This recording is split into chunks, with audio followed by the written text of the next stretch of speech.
The Wilhelmina Murders. Death of the Author by Kevvie.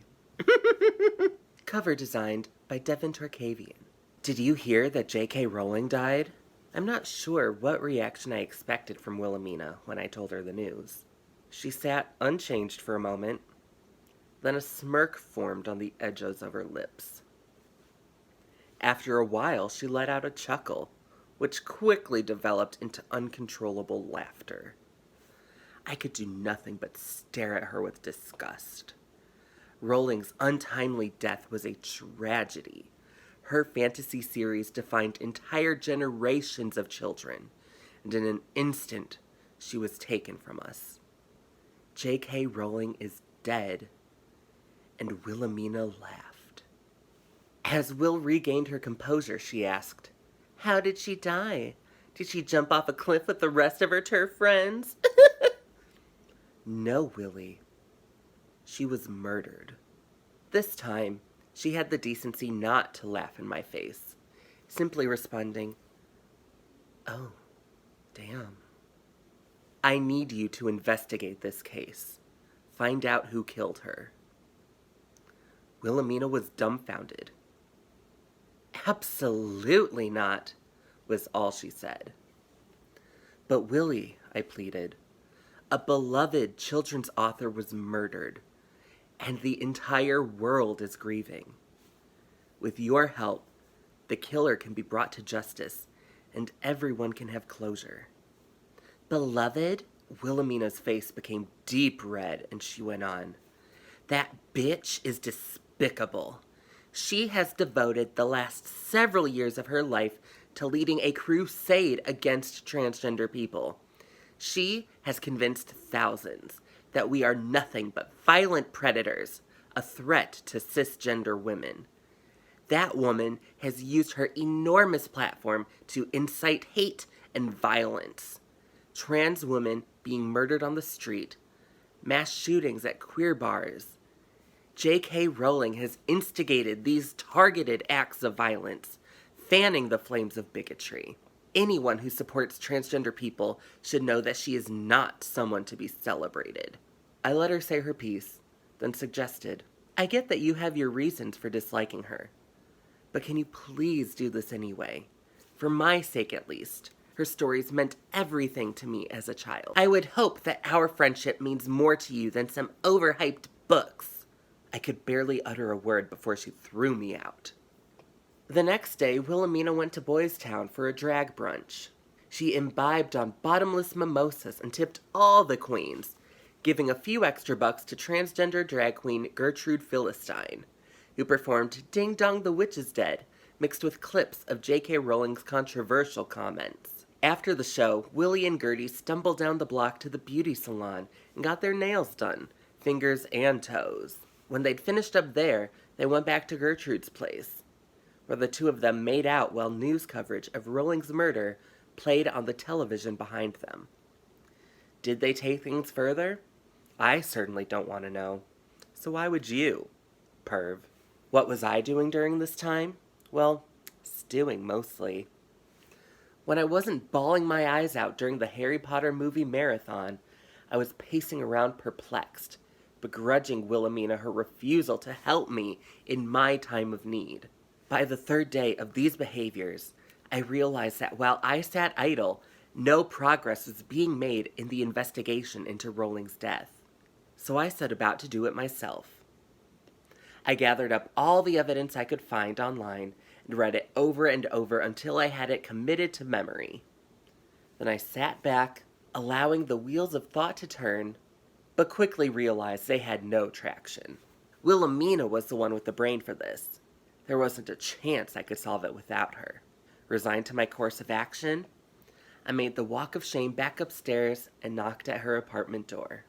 The door was opened by Wilhelmina's visitor, Gertrude, wearing nothing but a silk robe several sizes too big for her, barely held together with a half-assed knot. It didn't cover anything. There was a beauty mark, right in the deep V of her hips, which pulled the eye down and tempted one to look even lower. She was enormously gifted.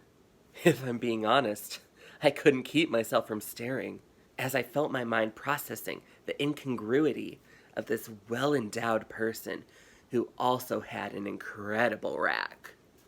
I may be gay, but anyone can appreciate a nice bosom. Gertrude let out a deep cough after what must have been several minutes, and I remembered my mission. I pushed my way through the door and found Wilhelmina scantily clad in her bed. It wasn't my first time seeing her like this, so I continued unfazed.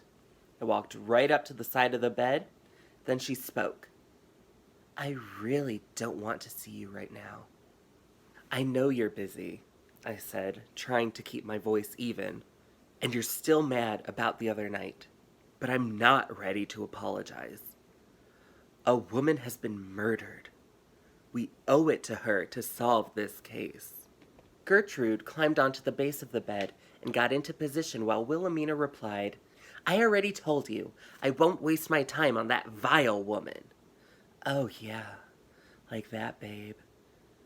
The last bit obviously being directed toward her other visitor. I was going to have a hard time getting through to Willie like this, while she was so distracted, but I persevered.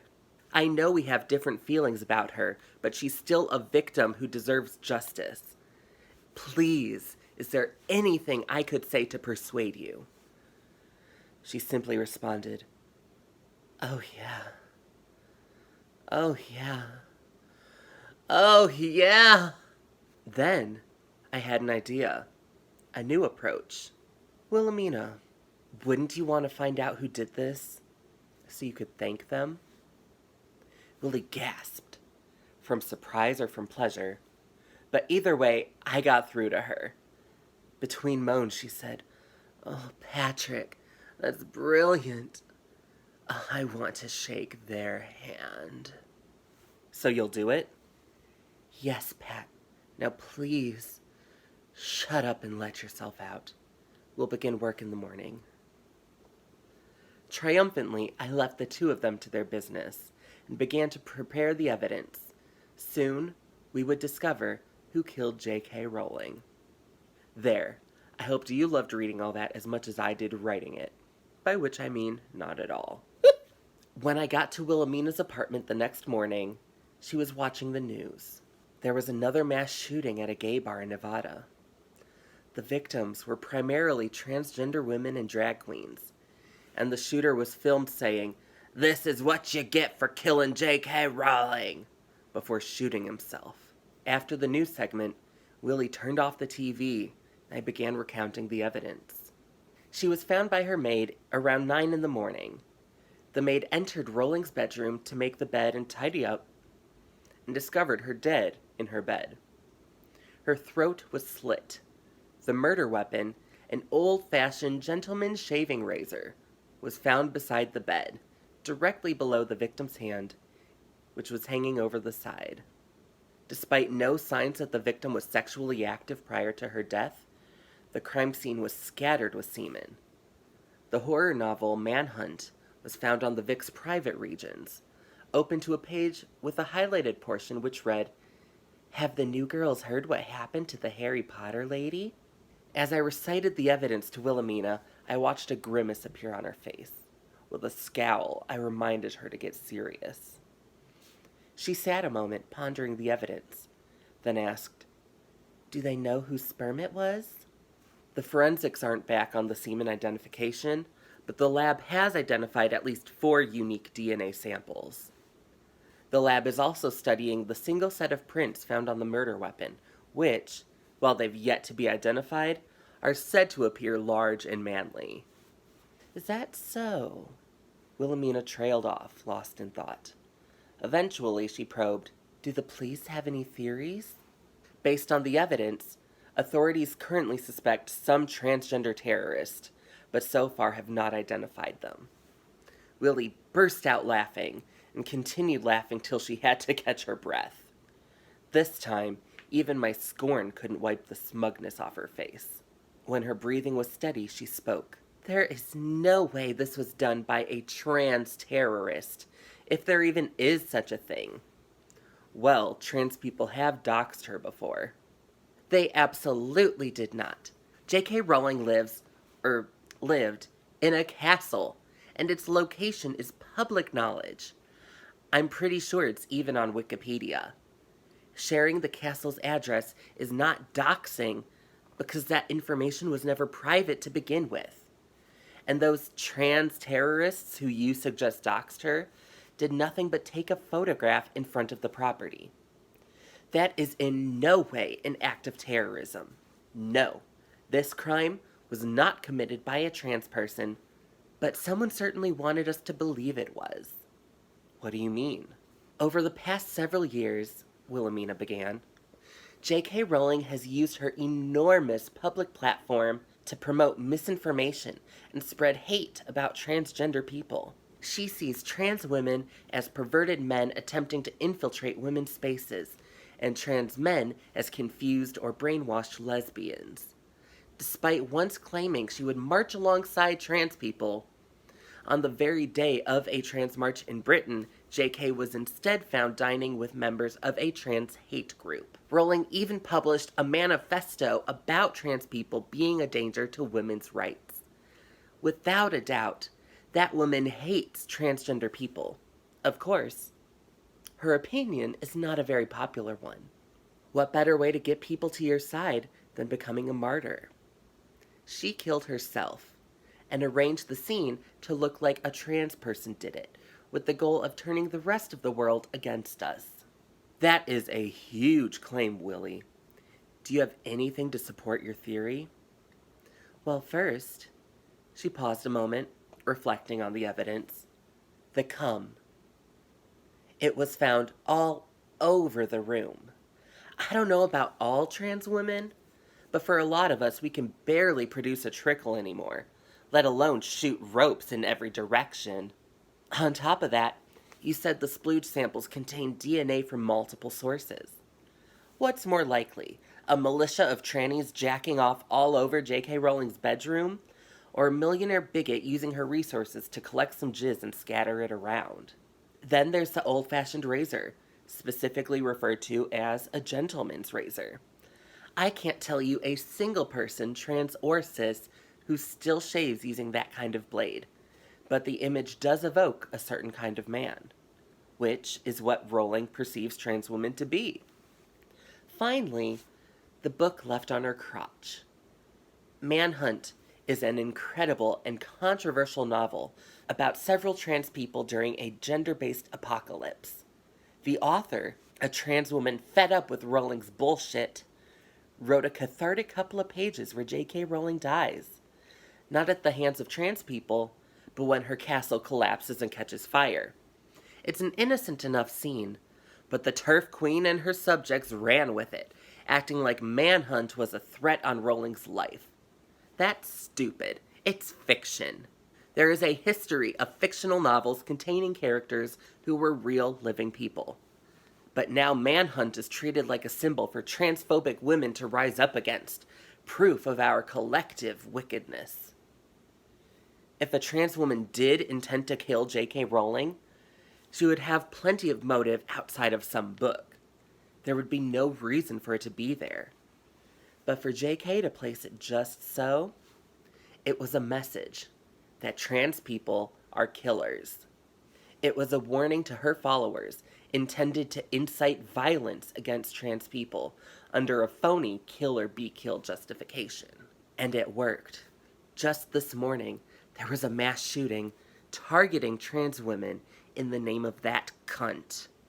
J.K. Rowling killed herself and used her misconceptions about trans women to frame us for her death. What we've uncovered today will save lives. If you hadn't forced me to find the truth, these attacks would likely continue. Thank you, Patrick, for loving that dead bitch so much. Without you and me, they may have never figured out the truth. Trans women aren't dangerous. Transphobic bigots are. Wilhelmina went directly to the media with what she'd deduced. The police have listened to her interpretation of the evidence and believe it is correct. They are no longer searching for some unknown trans person. While the TERFs will continue to be hateful and will more than likely refuse to believe the truth about Rowling's suicide, at least the more reasonable cisgender people among us will know what really happened, and will not tolerate TERF's weaponization of her death. Where was I while Wilhelmina spoke to the news outlets? Well, I went back to my apartment and paced. This author I had idolized my entire life killed herself in a final act of hate, and I was too stubbornly loyal to her to see the kind of person she really was. With those rose-colored glasses lifted from my perception, I was stuck wallowing in this uncomfortable feeling that wouldn't leave the pit of my stomach. In the end, there was only one thing that got rid of it. I took my Harry Potter books off the shelves and threw them in the garbage. Afterward.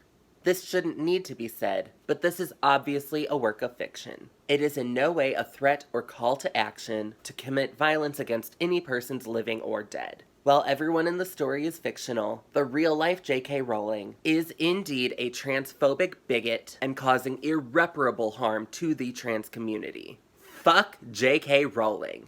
Fuck Harry Potter, too. Rowling sees support of the Harry Potter franchise as vindication for her hateful beliefs. If you are truly an ally to trans people, then you can no longer support the brand. Don't buy the new game. Don't stream the movies. Don't go to the theme parks. You don't need to dispose of the books like Patrick did, but at the very least, don't acquire new ones.